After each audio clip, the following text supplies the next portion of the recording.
నలుసైన అంటుకోని హృదయాలు తలపులోతున ఆడమగలని గురుతులేని పసివాళ్ళు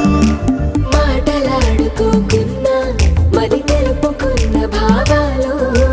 ఒకరికొకరు ఎదురుంటే చాలులే నాట్యమాడు ప్రాణాలు పేరుకేమో వేరు వేరు బొమ్మలే మరి ఇరువురికి గుండెలోని ప్రాణమొక్కటే కదా బహుశా బ్రహ్మ పొరపాటు ఏమో ఒకరే ఇద్దరు అయ్యారు ఏ కన్ను ఎప్పుడు చదవని పుస్తకమై వీరు